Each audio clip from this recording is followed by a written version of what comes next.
there's significant leverage, but it doesn't mean that I would immediately not look at the agreement and cut it up without looking to see whether Iran is complying. The same goes with China. I don't think we need to be rash. I don't think we need to be reckless. And I think we need to leave lines of communication open.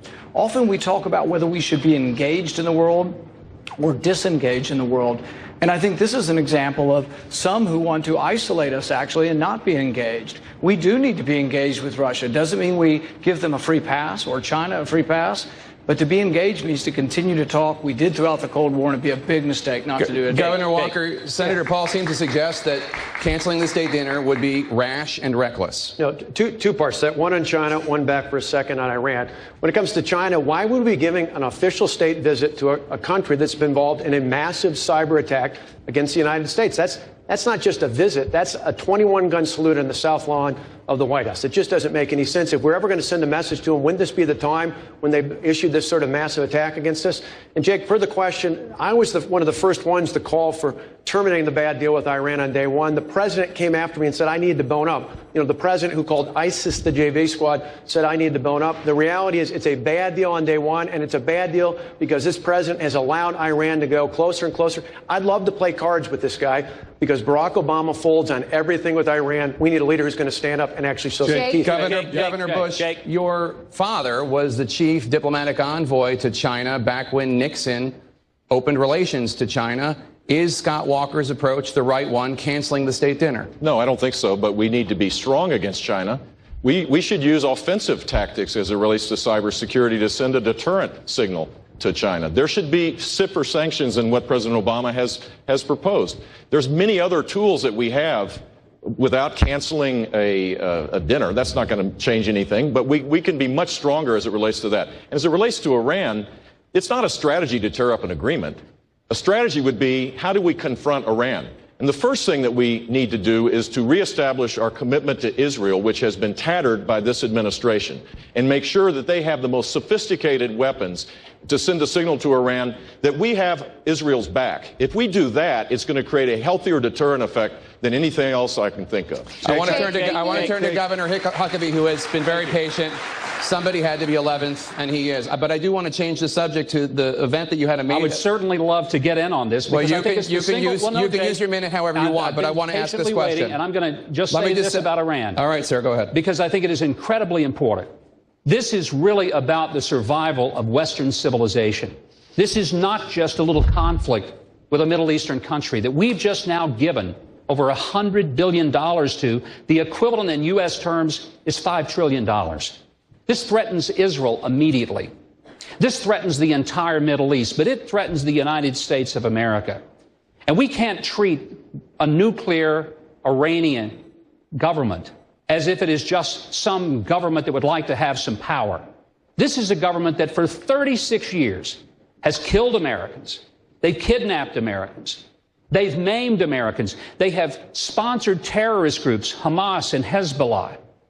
And they threaten the very essence of Western civilization. To give them this agreement that the president treats like the Magna Carta, but the Iranians treat it like it's toilet paper.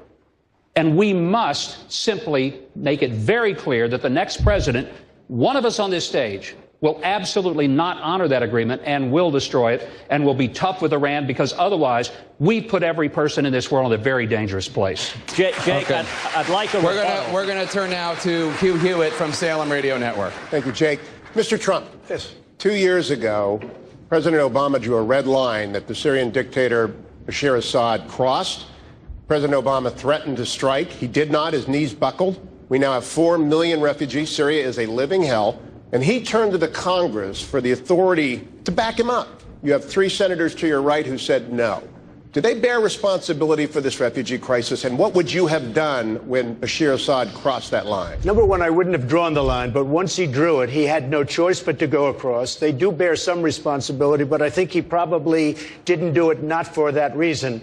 Somehow he just doesn't have courage. There's something missing from our president. Had he crossed the line and really gone in with force and done something to Assad, if he had gone in with tremendous force, you wouldn't have millions of people displaced all over the world. How much responsibility, Mr. Trump, did the senators hold? I think they had a responsibility, absolutely. I think we have three of them here. Senator Rubio? I think they had a responsibility. Yes. Let me tell you, we have zero responsibility, because let's remember what the president said. He said the attack that he was going to conduct was going to be a pinprick. Well, the United States military was not built to conduct pinprick attacks. If the United States military is going to be engaged by a commander-in-chief, it should only be engaged in an endeavor to win. And we're not going to authorize use of force if you're not putting men and women in a position where they can win. And quite frankly, people don't trust this president as commander-in-chief because of that. Senator Paul. I think this gets to the point of wisdom on when we should intervene and when we shouldn't. Had we bombed Assad at the time, like President Obama wanted, like Hillary Clinton wanted, and like many Republicans wanted, I think ISIS would be in Damascus today. I think ISIS would be in charge of Syria had we bombed Assad. Sometimes both sides of a civil war are evil, and sometimes intervention makes us less safe. This is the real debate we have to have in the Middle East. Every time we've toppled a secular dictator, we've gotten chaos, the rise of radical Islam, and we're more at risk. So I think we need to think before we act and know that most interventions, if not a lot of them in the Middle East, have actually backfired on us. Thank you, Senator Paul. I want to turn now to my colleague, Dana Bash. Hold on a second. Jake, he asked me as well. I'd like to actually go get ahead, a chance sir. That would be fair. to respond to You're right. You're the third senator. I think I'm the first senator. The number one test for use of military force should be the vital national security interest of the United States. The reason why I opposed President Obama bombing Syria is because he couldn't answer the question, what do you do if chemical weapons end up in the hands of radical Islamic terrorists like al-Nusra, like al-Qaeda, like ISIS? Now, I also want to respond to several of the folks up here who said we should trust this Iranian deal and see if the Iranians will comply. Anyone who's paying attention to what Khamenei says knows that they will not comply. There's a reason Khamenei refers to Israel as the little Satan and America as the great Satan. In the middle of negotiating this treaty, Khamenei led the assembled masses in chanting death to America. I'm reminded of a great editorial cartoon. It shows the Ayatollah Khamenei saying death to all Americans. And then it shows John Kerry coming back saying, can we meet you halfway?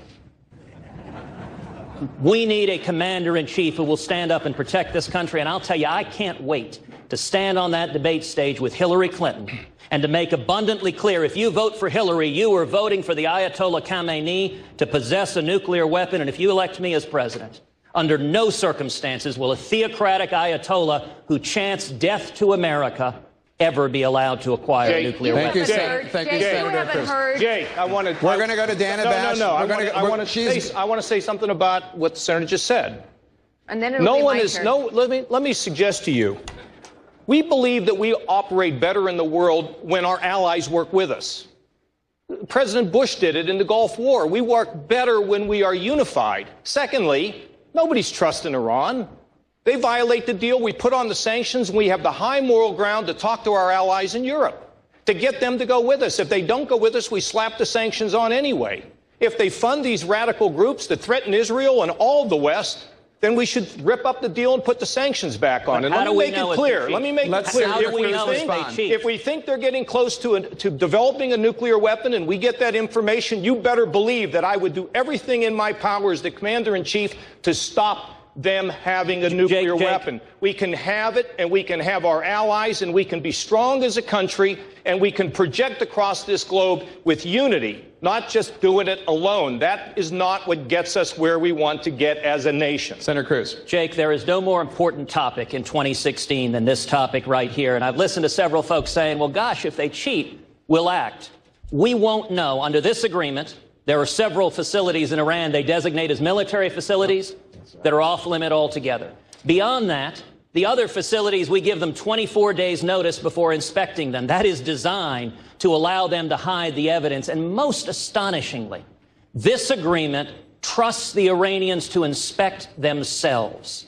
That makes no sense whatsoever. And let me note, President Obama is violating federal law by not handing over the side deals, and we ought to see the United States Congress stand up together and say, hand over this treaty and protect this country. Thank you, Senator. I want to turn back to Governor Huckabee. Governor Huckabee, last week you held a rally for a county clerk in Kentucky who was jailed for refusing to issue marriage licenses to same-sex couples, as I don't need to tell you. You've called what happened to Kim Davis that